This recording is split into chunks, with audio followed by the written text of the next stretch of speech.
ಆತ್ಮೀಯ H16 news ಅರ್ಥಾತ್ ಹೇ ಸೀತಾರಾಮಗೆ ಸ್ವಾಗತ. ನಾನು ನಿಮ್ಮವ MI ಅಥವಾ ಮಲ್ಲಪ್ಪ ಜೋತಾವಾರ್. ಆದ್ಮೇಲೆ ಈಗ ತಾವು ದಿನ ಸುದ್ದಿಗಳನ್ನ ಅದರ ಜೊತೆಗೆ ವಿಶೇಷತೆಗಳನ್ನ ನೋಡ್ತಾ ಹೋಗಿ ವಿಶೇಷ ಈ ಮೊದಲನೇ ಸುದ್ದಿಯನ್ನು ನೋಡಿ.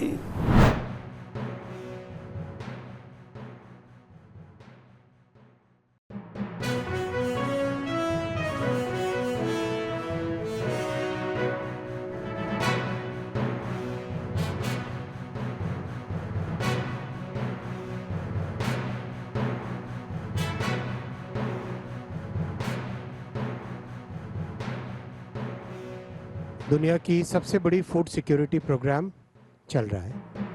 इस फूड सिक्योरिटी प्रोग्राम के तहत 80 करोड़ नागरिकों को हर महीने एक बेसिक राशन की व्यवस्था की जाती है और ये इतना बड़ा प्रोग्राम है कि विश्व भर में इसका एक इंक्लूसिव ग्रोथ में, जो समावेशी विकास में इसका एक उदाहरण दिया जाता है और इसका इम्पैक्ट कई तरीके से समाज पे पड़ा है.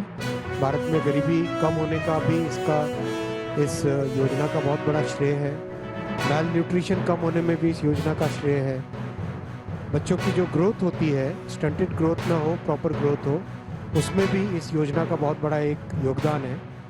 ओवरऑल समाज जीवन से जुड़े और परिवार के आयाम से जुड़े, जो फूड सिक्योरिटी से जुड़े जो विषय हैं, उन सबके प्रधानमंत्री गरीब कल्याण अन्न योजना का बहुत बड़ा इम्पैक्ट है.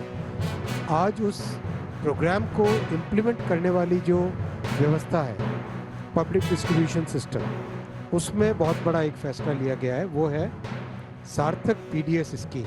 सबसे पहला, जो राज्य सरकारों के एजेंसीज राज्य में एक जो FCI का बड़ा गोडाउन होता है, वहाँ से डिफरेंट डिस्ट्रिक्ट्स में, डिविजन्स में फेयर प्राइस शॉप तक पहुंचाने का जो कॉस्ट होती है, वो कॉस्ट बियर करने में दिक्कत आ रही थी राज्य सरकारों की और उसके कारण एक जेन्युइन प्रॉब्लम सब जगह थी. उस प्रॉब्लम को सॉल्व करने के लिए भारत सरकार ने फैसला लिया है कि उस कॉस्ट को सपोर्ट करेंगे इस प्रोग्राम के तहत. दूसरा, जो फेयर प्राइस शॉप्स हैं, उन फेयर प्राइस शॉप्स में जो डीलर्स का रिम्यूनरेशन रखा गया था, एक लंबे टाइम से वो स्टैटिक था. उसको बढ़ाने की ज़रूरत थी क्योंकि सब जगह से फील्ड से डिमांड आ रही थी कि फेयर प्राइस शॉप वालों को थोड़ा अधिक रिम्यूनरेशन मिलना चाहिए. तो वो भी इसमें आज फैसला लिया गया. और तीसरा फैसला लिया गया, टेक्नोलॉजी का यूज़ करके पब्लिक डिस्ट्रीब्यूशन सिस्टम को हम कैसे मॉडर्नाइज कर सकते हैं, वो फैसला इसमें लिया गया. तो ये तीन एलिमेंट्स को लेके सार्थक PDS की व्यवस्था आज अप्रूव हुई है. 25,530 करोड़ रुपए का इसका एलोकेशन है. 5 साल का टाइम फ्रेम है पूरी स्कीम का. इसमें 3 बड़े एलिमेंट्स रहेंगे टेक्नोलॉजी के. सबसे पहला निर्मल, वो है PDS बेनिफिशियरीज की रजिस्ट्री. करेक्ट व्यक्ति को सुविधा मिले और गलत व्यक्ति को सुविधा न मिले, इसके लिए टेक्नोलॉजी का उपयोग करके, खासकर आज AI का युग है, तो AI की टेक्नोलॉजीज का यूज़ करके PDS के बेनिफिशरीज की एक रजिस्ट्री बनाई जाएगी. और बहुत फोकस किया जाएगा इंटर मिनिस्ट्री और इंटर डिपार्टमेंट. मान लो राज्य सरकार की कोई स्कीम है, उसके तहत डेटाबेस एक अवेलेबल है, मान लो.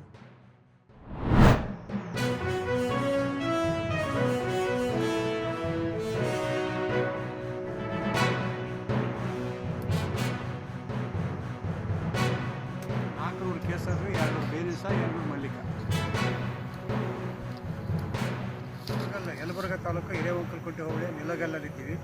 ಇಲ್ಲಿ ಏನಪ್ಪ ಅಂದರೆ ಬಾಯಿ ತುಂಬ ಮಣ್ಣಾಗಿ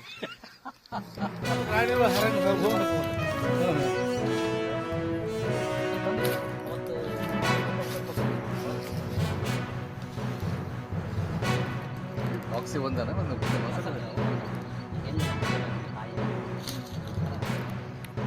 ಎಲ್ಲ ಹುಡುಕೊಂಡು ಜೋಡ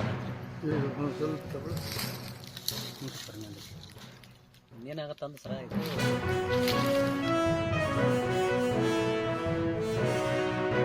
ಸ್ಪರ್ಶ ಜಾಸ್ತಿ ಆಗ್ತದೆ. ಪರಾಗಸ್ಪರ್ಶ ಜಾಸ್ತಿ ಆಗೋದ್ರಿಂದ ಒಂದು ಕಾಯಿ ಆಗಲಿ 4 ಕಾಯಿ ಆಗ್ತವೆ, 4 ಕಾಯಿ ಆಗಲಿ 16 ಕಾಯಿ ಆಗ್ತವೆ. ಹೀಗಾಗಿ ಏನಪ್ಪ ಅಂದ್ರೆ ವರ್ಷದಿಂದ ವರ್ಷಕ್ಕೆ ಈಲ್ಡ್ ಜಾಸ್ತಿ ಆಗ್ತವೆ ಹೊರತು ಕಡಿಮೆ ಆಗಿಲ್ಲ.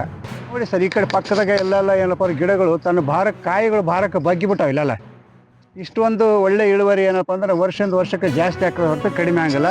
ಈ ರಸಪುರಿ ಇದು ಪರಾಗಸ್ಪರ್ಶ ಮಾಡೋದ್ರಿಂದ ಹಣ್ಣು ಒಳ್ಳೆ ಇಳುವರಿಯೊಂದಿಗೆ ಭಾಳ ಸ್ವೀಟ್ ಇರ್ತದೆ. 7 ಎಕರೆ ಮೇಲಿದೆ ಹೊಲ ಇದೆ ಇದು. ಇಲ್ಲಿ ಕೇಸರಿ, ಆಮೇಲೆ ಮಲ್ಲಿಕಾ, ದಶೇರಿ, ಈ ಥರ ಸುಮಾರು ಒಂದಿಷ್ಟು ಮಾವು ಹಾಕಿದ್ದಾರೆ. ಮಾವಿನ ಜೊತೆ ಲಿಂಬು ಕೂಡ ಹಾಕಿದ್ದಾರೆ ಕೆಲವೊಂದಿಷ್ಟು. ಆಮೇಲೆ ನಾನು ಇದು ಹೇಳ್ತೀನಿ, ಇವರು ಗಂಗಾವತಿಯಿಂದ ಬಂದು ತೋಟ ಮಾಡ್ತಿದ್ದಾರೆ. ಅತ್ಯಂತ ಶ್ರಮಜೀವಿಯಾಗಿ ಕೆಲಸ ಮಾಡ್ತಿದ್ದಾರೆ. ಹೀಗಾಗಿ ಇವರು ಒಳ್ಳೆಯ ಇಳುವರಿ ಇದೆ ಇವರು. ಕಾಲದಲ್ಲಿ ಹೂವು ಬಿಡ್ತಕ್ಕಂತಹ ಈ ಒಂದು ಯಾವುದೇ ತೋಟಗಾರಿಕೆ ಬೆಳೆಗಳು ಹೂವು ಅರಳುವಂತಹ ಸಮಯದಲ್ಲಿ ಜೇನು ಕುಟುಂಬಗಳ ಒಂದು ಅಷ್ಟೇ ಇರಬೇಕಾದಂಥದ್ದು, ಜೇನು ಹುಳುಗಳ ಸಂಖ್ಯೆ ಅಷ್ಟೇ ಇರಬೇಕಾದ್ದು ಬಹಳ ಮಹತ್ವ. ಹಾಗಾಗಿ ಯಾವುದೇ ಒಬ್ಬ ತೋಟಗಾರಿಕೆ ಕೃಷಿಕ ತನ್ನ ಹೊಲದಲ್ಲಿ ಆ ಒಂದು ಜೇನು ಕುಟುಂಬಗಳನ್ನು ಇಟ್ಟಾಗ ಅದನ್ನು ನಾವು ಸಪೋರ್ಟಿವ್ ಪಾಲಿನೇಷನ್ ಅಂತ ಕರಿತೀವಿ. ಪ್ರಕೃತಿಯಲ್ಲಿ ಇರತಕ್ಕಂಥ ಜೇನು ಹುಳುಗಳ ಜೊತೆಗೆ ನಾವು ಒಂದು ಅಗತ್ಯವಾದಂತಹ ಜೇನು ಕುಟುಂಬಗಳನ್ನು ನಾವು ಆ ಒಂದು ತೋಟದಲ್ಲಿ ರಕ್ಷಣೆ ಮಾಡಿದಾಗ ಹೆಚ್ಚಿನ ಇಳುವರಿಯನ್ನು ಪಡ್ಕೊಳ್ಳಿಕ್ಕೆ ಸಾಧ್ಯ ಆಗುತ್ತೆ. ರೆಸ್ಟ್ರಿಕ್ಷನ್ ಏನಿಲ್ಲ, ಬಟ್ ಈಗ ಏನು ಸಮಸ್ಯೆ ಏನಿಲ್ಲ. ಆದರೆ ಮುಂದೆ ಏನು ಮಾಡಬೇಕು ಇನ್ನೊಮ್ಮೆ ಕೇಳ್ಕೊಂಡು ನಾವು, ಯಾಕಂದರೆ ಇದು ನಾವು ಎಷ್ಟು ಎಚ್ಚರಿಕೆ ಇರಬೇಕು ಅಷ್ಟು ಎಚ್ಚರಿಕೆಯನ್ನು ವಹಿಸಬೇಕು ಅಂತಲೇ ನಾವು ಯಾವುದೇ ಒಂದು ಸಣ್ಣ ಲೋಪನೂ ಆಗಬಾರ್ದು ಅಂತ ನಾವು ಎಲ್ಲ ಅದಕ್ಕೆ ಮುಂಜಾಗ್ರತೆಯನ್ನು ವಹಿಸ್ತೇವೆ. ನಾಳೆ ಬೆಳಿಗ್ಗೆ ಸಿಎಂ ಮನೆಯಲ್ಲಿ ಉಪಹಾರ ಕರೆದಿದ್ದಾರೆ, ಎಲ್ಲ ಮಂತ್ರಿಗಳು ಕೂಡ ಕರೆದಿದ್ದಾರೆ. ವಿಶೇಷವಾಗಿ ನಾಳೆ ಸಿಎಂ ರಾಜೀನಾಮೆ ಕೊಡ್ತಾರೆ. ಈಗ ನಿನ್ನೆ ಏನೇನು ಚರ್ಚೆಗಳಾಗಿದೆ ಎಲ್ಲ ವಿಷಯಗಳು ನಾಳೆ ಅಲ್ಲಿ ಮಾತನಾಡ್ತಾರೆ. ತದನಂತರ ಏನಾಯಿತು ದೆಹಲಿಯಲ್ಲಿ ಅಂತೇಳಿ ಅಧಿಕೃತವಾಗಿ ಎಲ್ಲ ಹೇಳ್ತಾರೆ. ಮತ್ತು ಮುಖ್ಯಮಂತ್ರಿಗಳು ಸಭೆ ನಂತರ ಮುಂದೆ ಏನು ಅಂತ ನಾವು ನೋಡೋಣ. ಸರ್, ಸಿಎಂ ರಾಜೀನಾಮೆ ಕೊಡ್ತಾರೆ ಅನ್ನೋದು ಮೇಜರ್ ಆಗಿ ಇದೆ ಸರ್. ಈಗ ನೋಡಿ, ಇದೆಲ್ಲ ನೀವು 3 ವರ್ಷದಿಂದ ಇದನ್ನೇ ಮಾತಾಡ್ಕೊಂಡು ಬಂದಿದ್ದೀರಾ. ಈಗ ನಾವು ಮೊದಲಿಂದಲೂ ಹೇಳ್ಕೊಂಡು ಬಂದಿದ್ದೀವಿ. ನಮ್ಮ ಪಕ್ಷದ ಹೈಕಮಾಂಡಿನ ತೀರ್ಮಾನದ ಪ್ರಕಾರ CM ಅವರು ಸಿದ್ದರಾಮಯ್ಯವರು ಪದೇ ಅದನ್ನೇ ಹೇಳಿದ್ದಾರೆ.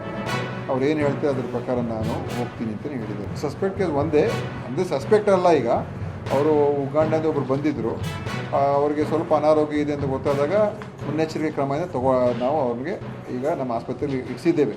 ಐಸೋಲೇಷನಲ್ಲಿ ಇದ್ದಾರೆ ಅವರು. ಈಗ ಏನು ನೆಗೆಟಿವ್ ಬಂದಿದೆ, ಅದರಿಂದ ಯಾವುದೂ ಗಾಬರಿ ಪಡುವಂಥದ್ದು ಏನಿಲ್ಲ, ಒಳಗಾಡ್ತಕ್ಕಂಥದ್ದು ಏನೂ ಇಲ್ಲ. ಮತ್ತು ಸಾರ್ವಜನಿಕರು ಇದ್ರ ಬಗ್ಗೆ ಅನಾವಶ್ಯಕವಾಗಿ ಗೊಂದಲ ಸೃಷ್ಟಿ ಮಾಡ್ಕೊಳ್ಳೋದು ಬೇಡ. ನಾವೆಲ್ಲ ಮುನ್ನೆಚ್ಚರಿಕೆ ಕ್ರಮಗಳನ್ನು ಸರ್ಕಾರ ತಗೊಳ್ತಾ ಇದೆ. ಸ್ಟೇಬಲ್ ಇದ್ದಾರೆ, ಆರಾಮಾಗಿದ್ದಾರೆ. ಅವರು ಪಾಪ ಬೇರೆ ಹೊರಡಬೇಕು ಅಂತ ಇದ್ದಾರೆ, ಆದರೂ ಕೂಡ ಗೈಡ್ಲೈನ್ಸ್ ಪ್ರಕಾರ ಬೇಡ ಅಂತ ಇಟ್ಕೊಂಡಿದ್ದೀವಿ. ಇನ್ನೊಮ್ಮೆ ನಾವು ಕೇಂದ್ರ ಜೊತೆ ಮಾತನಾಡಿಕೊಂಡು ಅವರ ಇದ್ರ ಪ್ರಕಾರ ಗೈಡ್ಲೈನ್ಸ್ ಪ್ರಕಾರ ಮುಂದಿನ ಕ್ರಮ.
ತಾವೆಲ್ಲ ಇಲ್ಲಿವರೆಗೆ ಸುದ್ದಿಗಳನ್ನು ನೋಡಿದಿರಿ, ಜೊತೆಗೆ ವಿಶೇಷ ಘಟನೆಗಳನ್ನು ಸಹ ನೋಡಿದಿರಿ.